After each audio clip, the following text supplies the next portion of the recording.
ಹರಿ ಓಂ.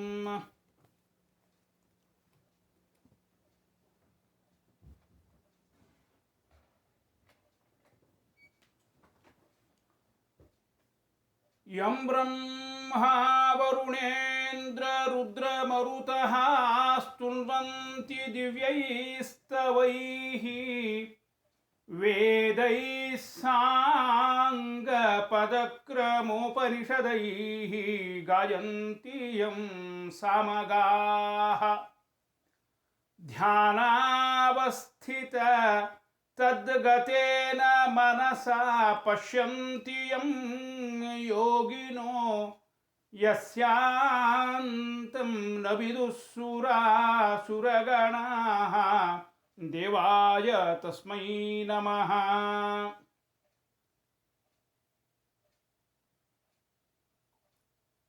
ಜನ್ಮಾದ್ಯಸ್ಯ ಯತೋನ್ಮಯಾದಿತರತಶ್ಚಾರ್ಥೇಷ್ವಭಿಜ್ಞಸ್ವರಾಟ್ ತೇನೇ ಬ್ರಹ್ಮ ಹೃದಯಃ ಆದಿಕವಯೇ ಮುಹ್ಯಂತಿ M ಸೂರಯಃ. ತೇಜೋ ವಾರಿಮೃದಾಂ ಯಥಾ ವಿನಿಮಯೋ ಯತ್ರ ತ್ರಿಸರ್ಗೋ ಮೃಷಾ ಧಾಮ್ನಾ ಸ್ವೇನ ಸದಾ ನಿರಸ್ತಕುಹಕಂ ಸತ್ಯಂ ಪರಂ ಧೀಮಹಿ. ನಿಗಮಕಲ್ಪತರೋರ್ಗಲಿತಂ ಫಲಂ ಶುಕಮುಖಾದಮೃತದ್ರವಸಂಯುತಂ ಪಿಬತ ಭಾಗವತಂ ರಸಮಾಲಯಂ ಮುಹುರಹೋ ರಸಿಕಾ ಭುವಿ ಭಾವುಕಾಃ. ಶ್ರೀ ಗುರುಭ್ಯೋ ನಮಃ. ಹರಿ ಓಂ. ದ್ವಿತೀಯ ಸ್ಕಂಧ ದ್ವಿತೀಯಾಧ್ಯಾಯ ಶ್ಲೋಕ 8.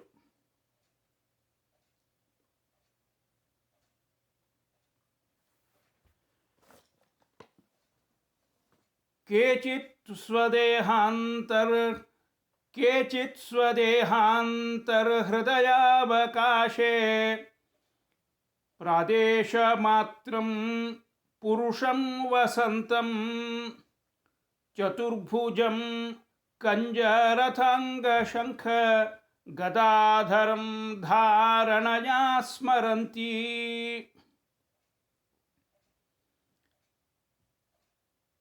ವಿರಾಟ್ ರೂಪದ ಧ್ಯಾನವನ್ನು ಈ ಹಿಂದೆ ಹೇಳಿದ ಶುಕಾಚಾರ್ಯರು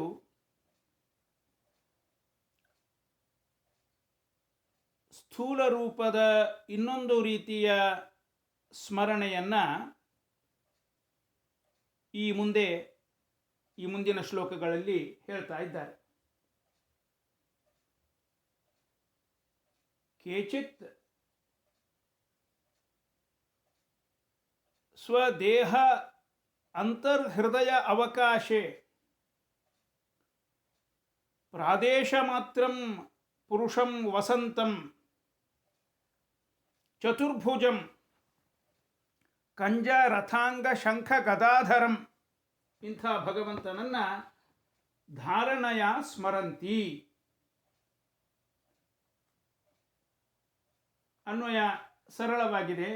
ಕೇಚಿತ್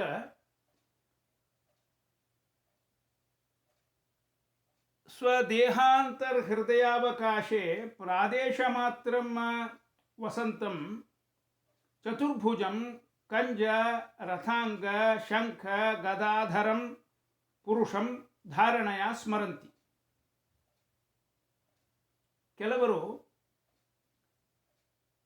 ತಮ್ಮ ದೇಹದಲ್ಲಿನ ಹೃದಯಾವಕಾಶದಲ್ಲಿ ಪ್ರಾದೇಶ ಪರಿಮಿತನಾದ ಚತುರ್ಭುಜನಾದ ಕಂಜ ರಥಾಂಗ ಶಂಖ ಗದ ಇವುಗಳನ್ನು ಧರಿಸಿರ್ತಕ್ಕಂಥ. ಕಂಜ ಅಂದರೆ ಪದ್ಮ, ರಥಾಂಗ ಅಂದರೆ ಚಕ್ರ, ಶಂಖ ಮತ್ತು ಗದ. ಶಂಖ ಚಕ್ರ ಗದಾ ಪದ್ಮ ಅಂತೀವಲ್ಲ ಅವನ್ನೇ ಸ್ವಲ್ಪ ಆರ್ಡರ್ ವ್ಯತ್ಯಾಸವಾಗಿದೆ. ಪದ್ಮ, ಚಕ್ರ, ಶಂಖ, ಗದಾ ಇವುಗಳನ್ನು ಧರಿಸಿರ್ತಕ್ಕಂಥ ಕಂಜ ರಥಾಂಗ ಶಂಖ ಗದಾಧರಂ, ಪುರುಷ ಶಬ್ದ ವಾಚ್ಯನಾಗಿರ್ತಕ್ಕಂಥ, ಪುರುಷಾಕಾರದಲ್ಲಿ ಇರತಕ್ಕಂಥ ಇಂಥ ಭಗವಂತನನ್ನ ಧಾರಣಯ ಸ್ಮರಂತಿ. ಧಾರಣ ಅನ್ನೋ ಧ್ಯಾನದ ಪದ್ಧತಿಯಿಂದ ಸ್ಮರಣೆ ಮಾಡುತ್ತಾರೆ. ಇದಿಷ್ಟು ಸಾಮಾನ್ಯ ಅರ್ಥ. ಇಲ್ಲಿ ಪ್ರಾದೇಶ ಮಾತ್ರಂ ಅನ್ನೋದಕ್ಕೆ ಬೇರೆ ಬೇರೆ ಅರ್ಥಗಳನ್ನು ಬೇರೆ ಬೇರೆ ಟೀಕಾಕಾರರು ಬರೀತಾರೆ. ವಲ್ಲಭಾಚಾರ್ಯರ ಟೀಕೆ ಪ್ರಾದೇಶ ಮಾತ್ರಂ ಅನ್ನೋದಕ್ಕೆ ಭಗವತೋ ರೂಪಾಣಿ ಚತ್ವಾರಿ ಧ್ಯೇಯಾನಿ ಅಂಗುಷ್ಠ ಮಾತ್ರಂ, ಪ್ರಾದೇಶ ಮಾತ್ರಂ, ಪುರುಷ ಮಾತ್ರಂ, ಪೂರ್ವೋಕ್ತ ರೂಪಂಚ ವಿರಾಟ್ ರೂಪ. ಅದರಲ್ಲಿ ಅಂದರೆ 4 ಅಂತ ಭಗವಂತನ ರೂಪಗಳು. ಒಂದು ಅಂಗುಷ್ಠ ಮಾತ್ರ ಅಂದರೆ ಅಂಗುಷ್ಠ ಪರಿಮಾಣವುಳ್ಳದ್ದು. ಪ್ರಾದೇಶ ಮಾತ್ರಂ ಅಂತಾನೆ ಅದಕ್ಕೆ ಹೆಸರು ಹೇಳ್ತಾರೆ. ಅದೇನು ಅಂತ ನೋಡೋಣ. ಪುರುಷ ಮಾತ್ರಂ ಅಂದರೆ ಪಾದ ಹಸ್ತಾದಿ ಪುರುಷ ಅವಯವ ಉಪೇತಂ. ಆಮೇಲೆ ಪೂರ್ವೋಕ್ತವಾಗಿರ್ತಕ್ಕಂಥ ವಿರಾಟ್ ರೂಪ. ಇದರಲ್ಲಿ ಸ್ವನೈಕಟ್ಯಂ ಪ್ರಾದೇಶ ಮಾತ್ರಸ್ಯ ಏವ. ಈ 4 ವಿಧ ಭಗವಂತನ ರೂಪಗಳಲ್ಲಿ ಅತ್ಯಂತ ನಮಗೆ ಸಮೀಪದಲ್ಲಿರ್ತಕ್ಕಂಥದ್ದು ಇದು ಪ್ರಾದೇಶ ಮಾತ್ರನಾಗಿರ್ತಕ್ಕಂಥ ಪ್ರಾದೇಶ ಪರಿಮಿತ ಭಗವದ್ರೂಪ. ಅದು ಪ್ರಾದೇಶ ಮಾತ್ರಂ ಪುರುಷಂ ವಸಂತಂ ಅಂತ ಪುರುಷನ ಆಕಾರವುಳ್ಳ ಭಗವಂತನ ರೂಪ, ಹೃದಯ ಪ್ರದೇಶ ಪರಿಮಿತವಾದ ರೂಪ. ಇಷ್ಟು ಅಲ್ಲಿ ಬರೀತಾರೆ. ಇನ್ನೊಂದು ಕಡೆಗೆ ಪ್ರಾದೇಶ ಮಾತ್ರ ಅಂದರೆ ಅಂಗುಷ್ಠ ತರ್ಜನ್ಯೋ ವಿಸ್ತಾರ ರೂಪಂ. ಈಗ ನಾವು ನಮ್ಮ ಅಂಗುಷ್ಠ ಮತ್ತು ತರ್ಜನಿ ಅಂದರೆ ಅಂಗುಷ್ಠದ ಪಕ್ಕದಲ್ಲಿರ್ತಕ್ಕಂಥ ಬೆರಳು, ಅವೆರಡನ್ನು ಚಾಚಿದರೆ ಅದಕ್ಕೆ ಕನ್ನಡದಲ್ಲಿ ಚೋಟು ಅಂತ ಹೇಳ್ತಾರೆ. ಆ ಅಳತೆ ಒಂದು ಚೋಟುದ್ದ ಅಂತ ಅಳತೆಯನ್ನು ಹೇಳ್ತಾರೆ. ಕೆಲವರು ಅದನ್ನು ಪ್ರಾದೇಶ ಮಾತ್ರ ಅಂದರೆ ಒಂದು ಅಂಗುಷ್ಠ ಮತ್ತು ತರ್ಜನಿಯನ್ನು ವಿಸ್ತರಿಸಿದಾಗ ಉಂಟಾಗತಕ್ಕಂಥ ರೂಪ ಅಂತ ಕೆಲವರು ಬರೀತಾರೆ. ಅಂತೂ ಹೃದಯದಲ್ಲಿ ಇರ್ತಕ್ಕಂಥ ಆ ಹೃದಯ ಪ್ರದೇಶಕ್ಕೆ ಪರಿಮಿತನಾಗಿರ್ತಕ್ಕಂಥ ಪುರುಷ ಆಕಾರವುಳ್ಳಂಥ ಅಂಥ ರೂಪ ನಮ್ಮ ಹೃದಯ ಗುಹೆಯಲ್ಲಿ ವಸಂತಂ ಇರತಕ್ಕಂಥ ಆ ಭಗವಂತನ ರೂಪ. ಅದನ್ನು ಧ್ಯಾನಿಸ್ತಾರೆ ಅಂತ ಈ ರೂಪದ ಬಗ್ಗೆ ಹೆಚ್ಚಿನ ವರ್ಣನೆಯನ್ನು ಮುಂದಿನ ಶ್ಲೋಕಗಳಲ್ಲಿ ಹೇಳ್ತಾರೆ. ಹೃದಯದಲ್ಲಿದ್ದಾನೆ, ಚತುರ್ಭುಜನಾಗಿದ್ದಾನೆ, ಶಂಖಚಕ್ರ ಗದಾ ಪದ್ಮಧಾರಿಯಾಗಿದ್ದಾನೆ. ಇಂಥ ಆ ಭಗವಂತನ ರೂಪವನ್ನು ಏನು ಹಿಂದಿನ ಧಾರಣೆಗೂ ಈ ಧಾರಣೆಗೂ ವ್ಯತ್ಯಾಸ ಅಂದರೆ 14 ಲೋಕಗಳಲ್ಲಿ ಇರ್ತಕ್ಕಂಥ ಆ ಭಗವಂತನ ರೂಪವನ್ನು ಹಿಂದೆ ವಿರಾಟ್ ರೂಪದ ಧ್ಯಾನ ಕಾಲದಲ್ಲಿ ಮಾಡಿದರೆ, ಈಗ ನಮ್ಮ ಹೃದಯದಲ್ಲೇ ಇರ್ತಕ್ಕಂಥ ಮನುಷ್ಯಾಕಾರದಲ್ಲಿ ಇರ್ತಕ್ಕಂಥ ಚತುರ್ಭುಜ ಒಂದು ಅಪವಾದ. ಸಾಧಾರಣ ಮನುಷ್ಯರಿಗಿರೋದಿಲ್ಲ. ಭಗವದ್ರೂಪ ಇದು. ಆದ್ದರಿಂದ ಚತುರ್ಭುಜ ಉಳ್ಳಂಥದ್ದು, ಶಂಖಚಕ್ರ ಗದಾ ಪದ್ಮಧಾರಿಯಾಗಿರ್ತಕ್ಕಂಥದ್ದು. ಸಾಧಾರಣವಾಗಿ ಮನುಷ್ಯರಂತೆ ಕಣ್ಣು, ಕಿವಿ, ಮೂಗು, ಕೈ, ಕಾಲು ಈ ತರಹ ಅವಯವಗಳು ಪುರುಷನ ಅವಯವಗಳಂತೆ ಅವಯವಗಳುಳ್ಳಂಥ ಈ ರೂಪದ ಧ್ಯಾನವನ್ನು ಹೃದಯ ಗುಹೆಯಲ್ಲಿ ಕೆಲವರು ಮಾಡ್ತಾರೆ ಅಂತಿಷ್ಟು ಈ ಶ್ಲೋಕದ ಅರ್ಥ.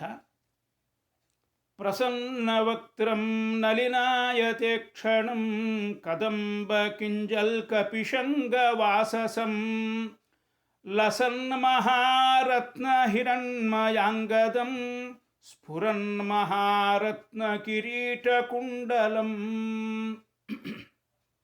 ಈ ರೂಪದ ವಿವರಣೆಯನ್ನು ಹೇಳ್ತಾ ಇದ್ದಾರೆ. ಪ್ರಸನ್ನ ವಕ್ತ್ರಂ, ವಕ್ತ್ರ ಅಂದರೆ ಮುಖ. ಸಾನುರಾಗಾವಲೋಕನಂ ಅಂತ ಆಚಾರ್ಯರು ವರ್ಣಿಸಿದ ಹಾಗೆ ಒಳ್ಳೆ ಅನುರಾಗವನ್ನು ಸೂಸ್ತಕ್ಕಂಥ, ಭಕ್ತರ ಮೇಲೆ ಪ್ರೀತಿಯನ್ನು ಸೂಸ್ತಕ್ಕಂಥ ಪ್ರಸನ್ನವಾದ ಮುಖ ಭಗವಂತನ ಮುಖ. ಪ್ರಸನ್ನ ವಕ್ತ್ರಂ. ನಲಿನಾಯತ ಈಕ್ಷಣಂ, ಅರಳಿದ ಕಮಲದಂತೆ ಸುಂದರ ಮತ್ತು ಆಯತ ಅಂದರೆ ವಿಶಾಲವಾದ ಕಣ್ಣುಗಳು. ಮುಖದ ಎದ್ದು ಕಾಣತಕ್ಕಂಥ ಅವಯವ ಕಣ್ಣು. ಮುಖ ನೋಡ್ತೀವಿ, ಮುಖ ಪ್ರಸನ್ನವಾಗಿದೆ, ತಕ್ಷಣಕ್ಕೆ ಗಮನಕ್ಕೆ ಬರ್ತಕ್ಕಂಥದ್ದು ಕಣ್ಣು. ಆ ಕಣ್ಣಿನ ವರ್ಣನೆಯನ್ನು ಮಾಡ್ತಾ ಇದ್ದಾರೆ. ಅನಂತರ ಕದಂಬ ಕಿಂಜಲ್ಕ ಪಿಶಂಗ ವಾಸಸಂ, ಕದಂಬದ ಪುಷ್ಪದ ಕಿಂಜಲ್ಕ ಅಂತಂದರೆ ಧೂಸರ, ಪರಾಗ, ಅದರ ಒಳಭಾಗದಲ್ಲಿರ್ತಕ್ಕಂಥ ಅದರ ಬೀಜಗಳನ್ನು ಹೊಂದಿರತಕ್ಕಂಥ ಪರಾಗ, ಅದು ಪಿಶಂಗ, ಹಳದಿ ಬಣ್ಣದ್ದಾಗಿರ್ತದೆ. ಅಂಥ ವಾಸಸಂ, ಬಟ್ಟೆಯನ್ನು ಉಟ್ಟುಕೊಂಡಿದ್ದ, ಪೀತಾಂಬರಧಾರಿ ಅಂತ ಅರ್ಥ. ಕದಂಬ ಪುಷ್ಪದ ಪರಾಗದಂತೆ ಹಳದಿ ವರ್ಣವುಳ್ಳಂಥ ಬಟ್ಟೆಯನ್ನು ಧರಿಸಿದವ ಅಂದರೆ ಪೀತಾಂಬರಧಾರಿ, ಅದು ಹಳದಿ ಬಣ್ಣದ್ದಿರ್ತದೆ. ಅಂಥ ಆ ಪೀತಾಂಬರವನ್ನು ಧರಿಸಿದ್ದಾನೆ. ಆಮೇಲೆ ಲಸನ್ನ ಮಹಾರತ್ನ, ಸ್ಫುರನ್ ಮಹಾರತ್ನ, 3-4 ಸಾಲುಗಳಲ್ಲಿ ಮೊದಲನೇ ವಿಶೇಷಣ ಒಂದೇ ಅರ್ಥ ಎರಡಕ್ಕೂ. ಒಳ್ಳೆ ಹೊಳೆಯತಕ್ಕಂಥ ಲಸತ್ ಅಥವಾ ಸ್ಫುರತ್, ಮಹಾರತ್ನ, ರತ್ನಗಳಿಂದ ಶೋಭಿತವಾಗಿರ್ತಕ್ಕಂಥ ಹಿರಣ್ಮಯ ಅಂಗದಂ, ಅಂಗದ ಅನ್ನೋ ಒಂದು ಆಭರಣ ಭುಜದ ಮೇಲೆ, ಕಿರೀಟ ಕುಂಡಲಂ, ಕುಂಡಲ ಕಿವಿಗಳಿಗೆ, ತಲೆ ಮೇಲೆ ಕಿರೀಟ. ಹೀಗೆ ಬಂಗಾರದ ರತ್ನಖಚಿತವಾದ ಅಂಗದ ಅನ್ನೋ ಆಭರಣವನ್ನು ಧರಿಸಿದ ಬಾಹುಗಳು ಮತ್ತು ಸುವರ್ಣಮಯವಾದ ರತ್ನಖಚಿತವಾದ ಕಿರೀಟ, ಕರ್ಣಕುಂಡಲ, ಇದನ್ನು ಧರಿಸಿರ್ತಕ್ಕಂಥ ರೂಪ. ಹಾಗಾದರೆ ಏನೇನನ್ನು ಹೇಳ್ದಂಗಾಯಿತು ಈ ಶ್ಲೋಕದಲ್ಲಿ? ಪ್ರಸನ್ನ ವಕ್ತ್ರಂ, ಒಳ್ಳೆ ಪ್ರಸನ್ನವಾದ ಮುಖ, ಸುಂದರ ವಿಶಾಲವಾದ ಭಕ್ತರ ಮೇಲಿನ ಅನುಗ್ರಹವನ್ನು ಸೂಸ್ತಕ್ಕಂಥ ಕಣ್ಣುಗಳು, ಪೀತಾಂಬರವನ್ನು ಧರಿಸಿದ್ದಾನೆ, ಅಂಗದವನ್ನು ಧರಿಸಿದ್ದಾನೆ, ರತ್ನಖಚಿತವಾಗಿರತಕ್ಕಂಥ ಸುವರ್ಣದ ಅಂಗದವನ್ನು ಬಾಹುವಿನಲ್ಲಿ ಧರಿಸಿದ್ದಾನೆ, ಕಿವಿಯಲ್ಲಿ ಕುಂಡಲ ಮತ್ತು ಶಿರದಲ್ಲಿ ಕಿರೀಟ. ಇಂಥ ಆ ಭಗವಂತನನ್ನು ಧಾರಣಾ ವಿಧಾನದಿಂದ ಕೇಚಿತ್ ಸ್ಮರಂತಿ, ಹಿಂದಿನ ಶ್ಲೋಕದಲ್ಲೇನೆ ಕ್ರಿಯಾಪದವನ್ನು ಹೇಳಿದ್ದಾರೆ. ಈ ಶ್ಲೋಕದಲ್ಲಿ ವಿಶೇಷಣಗಳನ್ನು ಹೇಳ್ತಾ ಹೋಗ್ತಾ ಇದ್ದಾರೆ. ಇನ್ನು ಇದರ ಮುಂದಿನ ಶ್ಲೋಕವನ್ನು ನೋಡೋಣ. ಉನ್ನಿದ್ರ ಹೃತ್ಪಂಕಜ ಕರ್ಣಿಕಾಲಯೇ ಯೋಗೇಶ್ವರಾಸ್ಥಾಪಿತ ಪಾದ ಪಲ್ಲವಂ ಶ್ರೀಲಕ್ಷ್ಮಣಂ ಕೌಸ್ತುಭರತ್ನ ಕಂಧರಂ ಆಮ್ಲಾನಲಕ್ಷ್ಮ್ಯಾ ವನಮಾಲಯಾಚಿತಂ. ಉನ್ನಿದ್ರ ಹೃತ್ ಪಂಕಜ ಕರ್ಣಿಕಾಲಯೇ, ಹೃತ್ ಪಂಕಜ ಕರ್ಣಿಕ, ಆ ಹೃದಯ ಅನ್ನತಕ್ಕಂಥ ಅದನ್ನು ಉನ್ನಿದ್ರ ಪಂಕಜ, ಇದೀಗ ವಿಕಸಿತವಾಗಿರ್ತಕ್ಕಂಥ ಆ ಹೃದಯ ಕಮಲದ ಒಳಭಾಗದಲ್ಲಿ, ಕರ್ಣಿಕಾಲಯ ಅಂದರೆ ಮಧ್ಯಭಾಗ, ಕೋಶಭಾಗ, ಆ ಹೃದಯವನ್ನು ಕಮಲ ಪುಷ್ಪಕ್ಕೆ ಹೋಲಿಸ್ತಾ ಇದ್ದಾರೆ. ಉನ್ನಿದ್ರ ಹೃತ್ಪಂಕಜ ಕರ್ಣಿಕಾಲಯೇ, ಇದೀಗ ವಿಕಸಿತವಾಗಿರ್ತಕ್ಕಂಥ ತಮ್ಮ ಹೃದಯ ಕಮಲದ ಒಳಭಾಗದಲ್ಲಿ ಜ್ಞಾನಿಗಳು ಅಥವಾ ಯೋಗಿಗಳು ಆ ಭಗವಂತನ ಪಾದ ಪಲ್ಲವಗಳನ್ನು ಧಾರಣೆ ಮಾಡಿದ್ದಾರೆ, ಧರಿಸಿದ್ದಾರೆ. ಯೋಗೇಶ್ವರ ಆ ಸ್ಥಾಪಿತ ಆ ಚೆನ್ನಾಗಿ ಯೋಗೇಶ್ವರರಿಂದ ಸ್ಥಾಪಿತವಾದ ಪಾದ ಪಲ್ಲವಂ, ಆ ಭಗವಂತನ ಚಿಗುರಿನಂತಿರ್ತಕ್ಕಂಥ ಪಾದಗಳನ್ನು ತಮ್ಮ ಹೃದಯದಲ್ಲಿ ಅವರು ಧರಿಸಿದ್ದಾರೆ ಯೋಗಿಗಳು.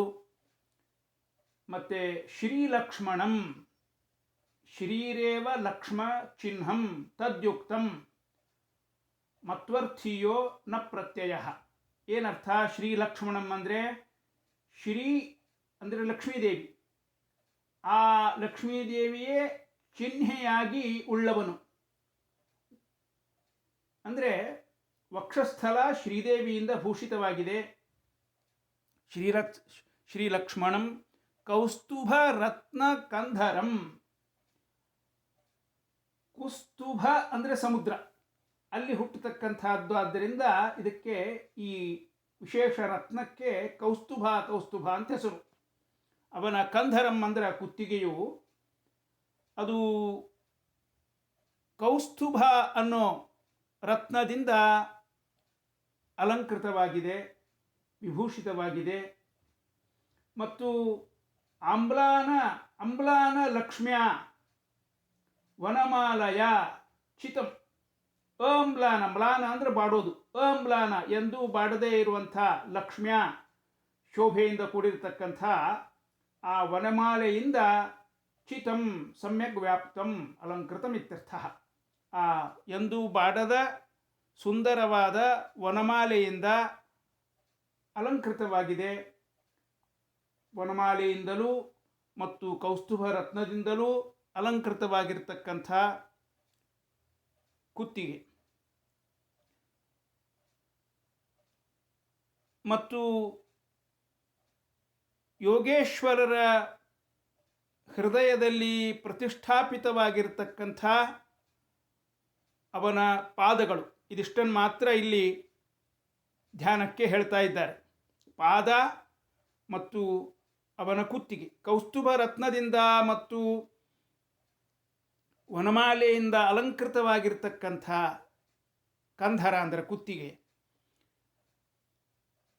ಯೋಗಿಗಳ ಹೃದಯದಲ್ಲಿ ಸ್ಥಾಪಿತವಾಗಿರ್ತಕ್ಕಂಥ ಅವನ ಪಾದಗಳು, ಇವುಗಳನ್ನು ಸ್ಮರಣೆ ಮಾಡಿಕೊಳ್ಳಬೇಕು ಅಂತ ಈ ಶ್ಲೋಕದಲ್ಲಿ ಅವೆರಡನ್ನು ಹೇಳ್ತಾ ಇದ್ದಾರೆ. ಮುಂದಿನ ಶ್ಲೋಕದಲ್ಲಿ ವಿಭೂಷಿತಂ ಮೇಖಲಯಾಂಗುಲೀಯಕೈಃ ಮಹಾಧನೈರ್ನೂಪುರಕಂಕಣಾದಿಭಿಃ ಸ್ನಿಗ್ಧಾಮಲಾಕುಂಚಿತನೀಲಕುಂತಲೈಃ ವಿರೋಚಮಾನ ಆನನಹಾಸಪೇಶಲಂ. ವಿರೋಚಮಾನಾನನಹಾಸಪೇಶಲಂ. ಇಲ್ಲಿ ನೋಡಿ, ಮೊದಲ ಶ್ಲೋಕದಲ್ಲಿ ಅಂದರೆ 8ನೇ ಶ್ಲೋಕದಲ್ಲಿ 8, 9 ಅವನ ಚತುರ್ಭುಜಗಳು ಶಂಖಚಕ್ರ ಗದಾ ಪದ್ಮಧಾರಿ ಅನ್ನೋದನ್ನು ಒಂದು ಶ್ಲೋಕದಲ್ಲಿ ಹೇಳಿದರು. ಮುಂದೆ 9ನೇ ಶ್ಲೋಕದಲ್ಲಿ ಅವನ ನೋಟ, ಕಣ್ಣು, ಪೀತಾಂಬರ, ಅಂಗದವುಳ್ಳ ಭುಜಗಳು, ಕುಂಡಲವುಳ್ಳ ಕಿವಿಗಳು, ಕಿರೀಟ ಇದನ್ನು ಹೇಳಿದರು. 10ನೇ ಶ್ಲೋಕದಲ್ಲಿ ಕಿರೀಟದಿಂದ ನೇರವಾಗಿ ಪಾದಕ್ಕೆ ಬಂದರು. ಯೋಗಿಗಳು ತಮ್ಮ ಹೃದಯದಲ್ಲಿ ಧರಿಸಿರತಕ್ಕಂಥ ಭಗವಂತನ ಪಾದ, ಯೋಗೇಶ್ವರ ಆಸ್ಥಾಪಿತ ಪಾದಪಲ್ಲವಂ. ಅನಂತರ ಶ್ರೀವತ್ಸಾಂಕಿತ ಹೃದಯ, ಕೌಸ್ತುಭ ರತ್ನ ಮತ್ತು ವನಮಾಲಾ ಅಲಂಕೃತ ಕುತ್ತಿಗೆ. ಇಷ್ಟಾಯಿತು. ಇನ್ನು ಮುಂದೆ ಏನು ಹೇಳ್ತಾರೆ ನೋಡೋಣ. ವಿಭೂಷಿತಂ ಮೇಖಲಯ ಅಂಗುಲೀಯ ಕೈಹಿ. ಮೇಖಲ ಅಂದರೆ ಉಡುದಾರ ಅಥವಾ ಕಟಿಸೂತ್ರ. ಮೇಖಲಯ ಕಟಿಸೂತ್ರದಿಂದ ಅಲಂಕೃತವಾಗಿರ್ತಕ್ಕಂಥ ಆ ಕಟಿ ಸೊಂಟ. ಅನಂತರ ಅಂಗುಲೀಯ ಕೈಹಿ, ಉಂಗುರಗಳಿಂದ ಕೈಬೆರಳುಗಳು ವಿಭೂಷಿತ ಅಲಂಕೃತವಾಗಿವೆ. ಮಹಾಧನೈಹಿ ನೂಪುರ ಕಂಕಣಾದಿಭಿ, ಕಾಲಿಗೆ ನೂಪುರ ಅಂದರೆ ಗೆಜ್ಜೆ, ಕೈಗಳಿಗೆ ಕಂಕಣ. ಸ್ನಿಗ್ಧ ಅಮಲ ಆಕುಂಚಿತ ನೀಲಕುಂತಲೈಹಿ ವಿರೋಚಮಾನ ಆನನ ಹಾಸ ಪೇಶಲಂ. ಆ ನಿರ್ಮಲವಾದ ಮತ್ತು ಸ್ನಿಗ್ಧವಾದ, ಸ್ನಿಗ್ಧ ಶಬ್ದಕ್ಕೆ ಸಂಸ್ಕೃತದಲ್ಲಿ ಎರಡೂ ಅರ್ಥ ಇದೆ. ಸ್ನೇಹ ಅಂದರೆ ಜಿಡ್ಡು, ಎಣ್ಣೆ ಹಚ್ಚಿತ್ತು ಕೂದಲಿಗೆ ಅಂತ ಒಂದು ಅರ್ಥ. ಇನ್ನೊಂದು ಅರ್ಥ ಸ್ನೇಹ ಸೂಸ್ತಕ್ಕಂಥ, ಸ್ನಿಗ್ಧ ಅನ್ನೋದಕ್ಕೆ ಎಣ್ಣೆ ಅಂತಲೂ ಅರ್ಥ ಇದೆ, ಸ್ನೇಹ ಅಂತಲೂ ಅರ್ಥ ಇದೆ. ಒಳ್ಳೆ ಎಣ್ಣೆಯಿಂದ ಶೋಭಿಸ್ತಕ್ಕಂಥ ಮತ್ತು ಕುಂಚಿತ ಅಥವಾ ಆಕುಂಚಿತ ಅಂದರೆ ಗುಂಗುರು ಕೂದಲ, ಗುಂಗುರು ನೀಲವರ್ಣದ ಕೂದಲು ಹರಡಿದೆ ಮುಖದ ಮೇಲೆ, ಮುಗುಳ್ನಗು ಬೀರುವ ಮೋಹಕ ಮುಖ, ಪೇಶಲ ಅಂದರೆ ಸುಂದರ ಅಂತ ಅರ್ಥ. ವಿರೋಚಮಾನ ಹೊಳೆಯತಕ್ಕಂಥ ಆನನ ಹಾಸ ಪೇಶಲಂ. ಆ ಗುಂಗುರು ಕೂದಲುಗಳು ಹರಡಿ ಮುಗುಳು ನಗೆಯಿಂದ ಒಳ್ಳೆ ಸುಂದರವಾಗಿ ಶೋಭಿಸ್ತಕ್ಕಂಥ ಆ ಭಗವಂತನ ಮುಖ. ಈ ಶ್ಲೋಕದಲ್ಲಿ ಕಟಿಯ ಉಡದಾರ, ಬೆರಳ ಉಂಗುರ, ಗೆಜ್ಜೆ, ಬಳೆ, ಗುಂಗುರು ಕೂದಲಿನ ಮಂದಹಾಸಯುಕ್ತ ಮೋಹಕ ಮುಖ, ಇದಿಷ್ಟನ್ನು ಹೇಳಿದ್ದಾರೆ. ನೀವು ಗಮನಿಸಿದ ಹಾಗೆ ಹಿಂದೆ ವಿರಾಟ್ ರೂಪದ ವರ್ಣನೆಯಲ್ಲಿ ಹೇಗೆ ಪಾದದಿಂದ ಶಿರಸ್ಸಿನವರೆಗೆ ಒಂದು ಕ್ರಮದಲ್ಲಿ ವರ್ಣಿಸ್ತಾ ಬಂದರೋ ಆ ರೀತಿ ಕ್ರಮ ಇಲ್ಲ ಇಲ್ಲಿ. ಅದು ಯಾಕೆ ಅನ್ನೋದು ಮುಂದಿನ ಶ್ಲೋಕಗಳಲ್ಲಿ ಸ್ಪಷ್ಟವಾಗುತ್ತೆ. ಇಲ್ಲಿಗೆ ಈ 4 ಶ್ಲೋಕಗಳ ಅನುಸಂಧಾನವನ್ನು ಶ್ರೀ ಕೃಷ್ಣಾರ್ಪಣಮಸ್ತು ಅಂತ ಭಗವಂತನ ಪಾದಾರವಿಂದಗಳಲ್ಲಿ ಸಮರ್ಪಿಸ್ತಾ ಇದ್ದೇನೆ. ಉದ್ದೇಶಪೂರ್ವಕವಾಗಿ ಒಂದು 5 ನಿಮಿಷಗಳನ್ನು ಉಳಿಸಿಕೊಂಡಿದ್ದೇನೆ. ಹೋದ ಸಲ ಅಂತರ್ಯಾಮ್ಯಧಿಕರಣದ ವಿಷಯ ಮಾತನಾಡ್ತಾ ಹೇಳಿದ್ದ ಒಂದು ವಿಷಯದ ಬಗ್ಗೆ ಸ್ಪಷ್ಟೀಕರಣ ಅಗತ್ಯ ಅನ್ನಿಸ್ತು. ನನ್ನ ಪ್ರವಚನವನ್ನು, ಅದರದ್ದು ರೆಕಾರ್ಡಿಂಗ್ ನಾನೇ ಕೇಳಿದಾಗ ಅಲ್ಲಿ ಮುಖ್ಯ ವಿಷಯವನ್ನು ಹೇಳುವ ಒಂದು ಸಂದರ್ಭದಲ್ಲಿ ಕೆಲವು ಅಮುಖ್ಯ ವಿಷಯಗಳಿಗೆ ಕೊಡಬೇಕಾದಷ್ಟು ಗಮನ ಕೊಡಲಿಲ್ಲ. ಹೀಗಾಗಿ ಅಲ್ಲಿ ಉಪಯೋಗಿಸಿದ ಶಬ್ದಗಳು ಉದ್ದಿಷ್ಟವಾದ ಭಾವವನ್ನು ವರ್ಣಿಸೋದಿಲ್ಲ ಅಂತ ಅನ್ನಿಸ್ತು. ಆದ್ದರಿಂದ ತಿದ್ದುಪಡಿ ಅಥವಾ ಸ್ಪಷ್ಟೀಕರಣವನ್ನು ನೀಡ್ತಾ ಇದ್ದೇನೆ. ವಿಷಯ ಇಷ್ಟೇ. ಅಲ್ಲಿ ಪ್ರಕೃತಿ ಅಥವಾ ಪ್ರಕೃತ್ಯಭಿಮಾನಿ ಲಕ್ಷ್ಮೀದೇವಿ, ಆಮೇಲೆ ತತ್ವಾಭಿಮಾನಿ ದೇವತೆಗಳು, ಆಮೇಲೆ ಜೀವ, ಇವರೆಲ್ಲರಿಗಿಂತಲೂ ಉತ್ತಮ ಎಲ್ಲರ ಅಂತರ್ಯಾಮಿ ಪರಮಾತ್ಮ. ಈ ಜೀವನಿಗಿಂತ ಸ್ವಲ್ಪ ಹೆಚ್ಚು ಶಕ್ತಿ ಅಥವಾ ಸಾಮರ್ಥ್ಯ ಇನ್ನುಳಿದವರಿಗೆ, ತತ್ವಾಭಿಮಾನಿ ದೇವತೆಗಳಿಗೆ, ಪ್ರಕೃತಿ ಅಭಿಮಾನಿ ಲಕ್ಷ್ಮೀದೇವಿಗೆ ಅಂತ ಸ್ವಲ್ಪ ಹೆಚ್ಚು ಅನ್ನೋ ಶಬ್ದ ಪ್ರಯೋಗ ಮಾಡಿದೆ. ನನಗೆ ಅಷ್ಟದು ಹಿಡಿಸಲಿಲ್ಲ ನನ್ನ ಪ್ರವಚನವನ್ನು ನಾನೇ ಕೇಳಿದಾಗ. ಯಾಕೆ ಅಂದರೆ ಅಲ್ಲಿ 3 ಕ್ಯಾಟಗರಿಗಳೇ ಇವೆ. ಅಲ್ಲಿ ಸ್ವಲ್ಪ ಹೆಚ್ಚು ಅನ್ನೋದು ರಿಲೇಟಿವ್ ವರ್ಡು, ಅದನ್ನು ಬಹಳ ಅಸ್ಪಷ್ಟ ಅಲ್ಲಿ ಆ ಶಬ್ದಗಳಿಂದ ಹೊಮ್ಮುವ ಭಾವ. ಮನುಷ್ಯ ಜೀವಿಗಳು, ದೇವತೆಗಳು ಮತ್ತು ದೇವತೆಗಳಿಗೆ ಒಡೆಯಳಾದ ಲಕ್ಷ್ಮೀದೇವಿ, ಅಕ್ಷರ ಶಬ್ದವಾಚ್ಯಳು, ಇವು 3 ಬೇರೆ ಬೇರೆ ಕ್ಯಾಟಗರಿಗಳು. ಅತ್ಯಂತ ಕೆಳಗಿರ್ತಕ್ಕಂಥ ಈ 3 ಕ್ಯಾಟಗರಿಗಳಲ್ಲಿ ಅತ್ಯಂತ ಕೆಳಗಿರ್ತಕ್ಕಂಥ ಮನುಷ್ಯ ಜೀವಿಗಳ ಒಂದು ಗುಂಪು. ಅನಂತರದಲ್ಲಿ ಈ ಮನುಷ್ಯ ಜೀವಿಗಳ ಇಂದ್ರಿಯಗಳನ್ನು ಪ್ರೇರಿಸ್ತಕ್ಕಂಥ ತತ್ವಾಭಿಮಾನಿ ದೇವತೆಗಳ ಒಂದು ಗುಂಪು. ಅವರು ಅದೊಂದು ದೇವತಾ ಗುಂಪದು, ಮನುಷ್ಯರ ಜೊತೆಗೆ ಕಂಪ್ಯಾರಿಸನ್ನೇ ಇಲ್ಲ. ನಮೋವಸ್ತಾತ್ವಿಕಾ ದೇವಾಃ ವಿಷ್ಣು ಭಕ್ತಿ ಪರಾಯಣಾಃ ಧರ್ಮ ಮಾರ್ಗೇ ಪ್ರೇರಯಂತು ಭವಂತಃ ಸರ್ವ ಏವ ಹಿ.